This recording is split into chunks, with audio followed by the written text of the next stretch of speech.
ஆண்டவரும் இரட்சகருமாகிய இயேசு கிறிஸ்துவின் நாமத்தினால் இந்த அருமையான வாழ்த்துக்களை கூறிக்கொள்கிறேன். உலகமெங்கும் கிறிஸ்துவனுடைய பிறப்பை குறித்து கொண்டாடி கொண்டிருக்கிறார்கள். கிறிஸ்துவனுடைய பிறப்பை குறித்து ஒரு சில வார்த்தைகளை லூக்கா எழுதின சுவிசேஷத்திலிருந்து இந்த அருமையான வேளையிலே நாம் தியானிப்போம். இந்த லூக்கா எழுதின சுவிசேஷம் 1ஆம் அதிகாரத்திலே வானத்திலிருந்து கபிரியேல் தேவதூதன் இறங்கி வந்து மரியாள் இடத்திலே உறவாடின அல்லது ரெண்டு பேரும் சம்பாசித்த சில காரியங்களை நாம் இந்த அருமையான வேளை தியானிப்போம். 1ஆம் அதிகாரத்திலே அங்கே 30வது வசனம் சொல்லப்பட்டிருக்கிற வார்த்தையை நாம் வாசிக்க கேட்போம். தேவதூதன் அவளை நோக்கி, மரியாளே பயப்படாதே, நீ தேவனிடத்திலே கிருபை பெற்றாய். இந்த வார்த்தையை கவனியுங்கள். மரியாளிடத்திலே தேவதூதன் சொல்லக்கூடிய காரியம் என்னவென்றால், மரியாளே நீ பயப்படாதே, தேவனிடத்திலே கிருபை பெற்றால் அப்படி என்று இந்த வாழ்த்துதலை மரியாளிடத்திலே சொல்லுகிறதை நாம் பார்க்க முடிகிறது. எனக்கு அருமையான கர்த்தருடைய பிள்ளைகளே, இங்கே அடுத்த வார்த்தை சொல்லுகிறது, இதோ நீ கர்ப்பவதியாகி ஒரு குமாரனை பெறுவாய், அவருக்கு இயேசு என்று பெயரிடுவாயாக அப்படி என்று தேவதூதன் சொல்லுகிறதை பார்க்கிறோம். இங்கே இந்த வார்த்தை, இந்த வாழ்த்துதல், இது எல்லாவற்றையும் மரியாள் கேட்டபோது அவளுக்கு ஒரு பெரிய வியர்ப்பு அல்லது அவளுக்கு என்ன ஏற்பட்டிருக்கிறது என்றால் ஒரு பெரிய ஆச்சரியம் ஏற்படுகிறது. அந்த ஆச்சரியத்தை அவள் தேவதூதனிடத்திலே இப்படியாக பரிமாறுகிறாள். அவள் என்ன பரிமாறுகிறாள் என்றால் 34வது வசனத்தில், அதற்கு மரியாள் தேவதூதனை நோக்கி, இது எப்படி ஆகும் புருஷனை அறியனே என்றாள். இயற்கையாகவே இந்த தேவதூதன் சொன்ன வார்த்தை இயற்கைக்கு மாறான ஒரு காரியம். ஆனால் அவன் சொல்லக்கூடிய காரியம் தேவ திட்டத்தை தான் மரியாளிடத்திலே சொல்லுகிறான். தேவ திட்டம் எப்படியாக நடக்க போகிறது, செயல்பட போகிறது, அதுவும் உன்மூலியமாக செயல்பட போகிறது என்பதை குறித்துதான அந்த கபிரியேல் தேவதூதன் மரியாளிடத்திலே சொல்லுகிறான். எனக்கு அருமையான தேவனுடைய பிள்ளைகளே, இங்கே அவள் சொல்லும் போது, இது எப்படி ஆகும், நான் புருஷனே அறியேனே அப்படி என்று இயற்கையான அல்லது நடைமுறையில இருக்கக்கூடிய காரியத்தை தேவதூதனோடு கூட பகிர்ந்து கொள்ளுகிறான். ஆனால் தேவதூதன் என்ன சொல்லுகிறான் என்றால் 37வது வசனத்திலே, தேவனால் கூடாத காரியம் ஒன்றும் இல்லை என்று சொல்லுகிறார். தேவனால் கூடாத காரியம் ஒன்றும் இல்லை என்று சொல்லுகிறார். இப்போது மரியாளிடத்திலே ஒரு காரியத்தை நாம் கவனிக்க வேண்டும்.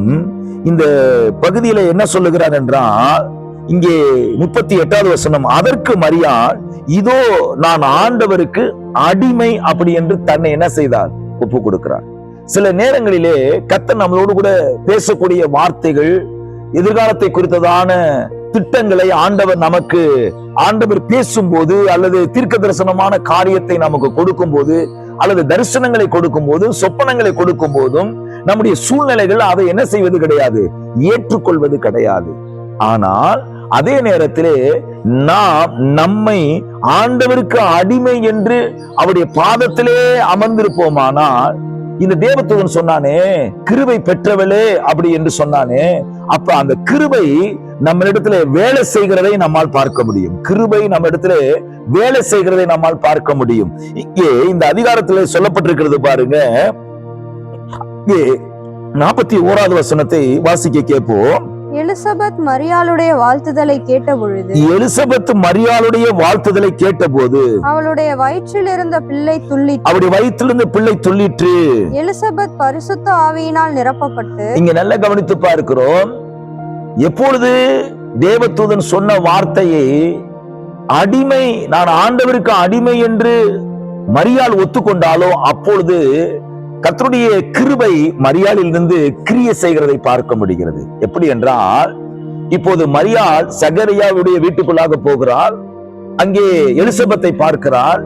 எலிசபெத் உடனே மரியாளை வாழ்த்திருக்க வேண்டும். அதுதான் இயற்கையான நடைமுறை. ஏனென்றால் மரியாளை காட்டிலும் எலிசபெத் வயது சென்ற ஒரு சகோதரி, சகரியா வயது சென்ற ஒரு சகோதரர்.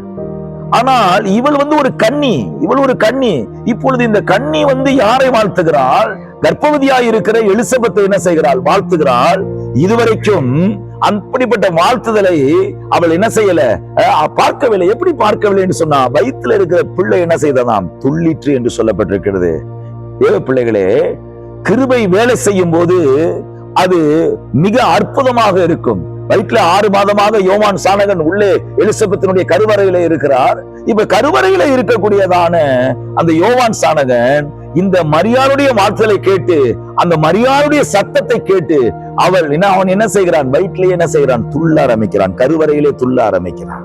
நான் சொல்லுகிறேன், அந்த தேவதூதன் சொன்னான், கிருபை பெற்றவளே, கிருபை பெற்றவர்கள் கிருபை எப்படி செயல்பட வேண்டுமானால், அடிமை என்று நாம் அவருடைய பாதத்திலே அமர்ந்திருக்கும் போது, அடிமை என்று நம்மளை முழுவதுமாக விட்டு கொடுக்கும் போது அந்த கிருபை என்ன செய்ய ஆரம்பிக்குது? செயல்பட ஆரம்பிக்குது. கிருபை எப்படி செயல்பட ஆரம்பிக்குது? ஆண்டவராகிய இயேசு கிறிஸ்து மரியாளுக்குள்ளாக கருவறைக்குள்ளாக வரும்போது நல்லா கவனிச்சு பாருங்க, அந்த கிருபை என்ன செய்யப்படுது? செயல்பட ஆரம்பிக்கிறது. இன்றைக்கும் ஆண்டவராகிய இயேசு கிறிஸ்துவை எத்தனை பேர் சொந்த இரட்சகர்களாக ஏற்றுக்கொண்டிருக்கிறோ, எத்தனை பேருக்குள்ளாக இன்றைக்கு இந்த கிறிஸ்துமஸை கொண்டாடி கொண்டிருக்கிறோம், கிறிஸ்துவனுடைய பிறப்பை குறித்து கொண்டாடி கொண்டிருக்கிறோம். அவர் நிச்சயமாகவே உங்களுக்குள்ளாக என்ன செய்தார்? வாசம் பண்ணுகிறவராய் இருக்கிறார். ஆண்டவராகிய இயேசு கிறிஸ்துக்கு 2 நாமம் கொடுக்கப்பட்டது. ஒன்று இயேசு என்கிற நாமம் கொடுக்கப்பட்டது. இயேசு என்கிற நாமம் இரட்சகர் என்று நமக்கு எல்லாருக்கும் தெரியும். ஆனால் இன்னொரு நாமம் என்னவென்றால், இமானுவேல் என்கிற நாமத்திலே அவர் என்ன செய்தார்? வெளிப்பட்டார். இமானுவேல் என்றால் தேவன் நம்மளோடு கூட இருக்கிறார் என்று. அப்படியானால் அவரை யாரெல்லாம் சொந்த இரட்சகராய் நீங்க ஏற்றுக்கொண்டீர்களோ அத்தனை பேருக்குள்ளாகவும் அவர் என்ன செய்கிறார்? வாசம் பண்ணுகிறவராய் இருக்கிறார். வாசம் பண்ணி கொண்டிருக்கிற அந்த ஆண்டவர் உங்களையும் என்னையும் கிருபை உள்ள ஒரு மனுஷனாக, கிருபை உள்ள ஒரு மனுஷியாக அவர் என்ன செய்தார்? மாற்றி கொடுத்திருக்கிறார் அவர். ஹல்லேலூயா. இந்த ஸ்லாக்கியத்தை நாம் என்ன செய்தோம்? பெற்றிருக்கிறோம் நாம். ஹல்லேலூயா. காபிரியேல் தேவதூதன் சொல்லுகிறான், கிருபை பெற்றவளே என்று சொன்னான். நான் சொல்லுகிறேன், இயேசு கிறிஸ்துவை சொந்த இரட்சகராக யாரெல்லாம் ஏற்றுக்கொண்டிருக்கிறோ நீங்க அத்தனை பேரும் எப்படி இருக்கிறீங்க? கிருபை பெற்றவர்களாய் இருக்கிறீங்க. கர்த்தர் உங்களை இந்த கிறிஸ்துமஸ் நல்லாளிலே உங்களை ஆசீர்வதித்து நடத்துவாராக. நீங்க ஆண்டவராகிய இயேசு கிறிஸ்துவை சொந்த இரட்சகராக நீங்க ஏற்றுக்கொண்டிருப்பீர்களானால் உங்களிடத்திலே ஆண்டவருடைய கிருபை கிரியை செய்கிறதை உங்களால் பார்க்க முடியும். ஆண்டவருடைய கிருபை வேணும் அப்படி என்று சொல்லி ஒரு சிலர் ஏங்கிக் கொண்டிருக்கிறீங்களா? ஆண்டவராகிய இயேசு கிறிஸ்துவை சொந்த இரட்சகராக நீங்க ஏற்றுக்கொண்டு பாருங்க. அந்த கிருபை உங்கள் வாழ்க்கையிலும் செயல்பட ஆரம்பிக்கும். ஆண்டவர் தாமே உங்களை ஆசீர்வதிப்பாராக. கண்களை மூடி ஜெபம் பண்ணுவோம். மகா இரக்கமுள்ள எங்கள் அன்பின் தேவனே, இந்த ஆசீர்வதிக்கப்பட்டதான அருமையான வேலைக்காக சோத்திரம். ஆண்டவரே, கர்த்தாவே, இந்த உலகத்திலே ஆண்டவரே எங்களுக்காக ஆண்டவரே இந்த பூமிக்கு வந்து எங்களுடைய பாவங்கள், சாபங்கள், அக்கிரமங்கள் எல்லாத்தையும் நிவர்த்தியாக்கி ஆண்டவரே உம்முடைய பிள்ளையாய் எங்களை ஏற்றுக்கொண்டு இன்றைக்கு ஜீவிக்க எங்களுக்கு உதவி செய்ததற்காக நன்றி ஆண்டவரே. உம்முடைய திருக்கரத்திலே எங்களை ஆண்டவரே மரியாதை போல அடிமை என்று நாங்கள் ஆண்டவரை ஒப்பு கொடுத்து ஆண்டவரை ஜீவிக்க கர்த்தர் எங்களுக்கு கிருபை செய்யும்படி ஜெபிக்கிறோம்ப்பா. அன்றைக்கு தேவதூதன் மரியாதை பார்த்து சொன்னான், ஆண்டவரே கிருபை பெற்றவளே என்று சொன்னானேப்பா. அப்படி ஆண்டவரே ஒவ்வொரு பிள்ளைகளும் தங்களை அடிமைகளாக ஆண்டவரே தேவனுக்கு அடிமைகளாக ஒப்பு கொடுத்த ஒவ்வொரு பிள்ளைகள் வாழ்க்கையிலும் ஆண்டவர் தேவ கிருபை ஆண்டவர் செயல்படும்படியாக உம்மை துதிக்கிறோம்ப்பா. தொடர்ந்து தேவ கரத்திலே மறைத்துக் கொள்ளுங்க. இயேசு மூலம் பிதாவே. ஆமேன், ஆமேன், ஆமேன். God bless you.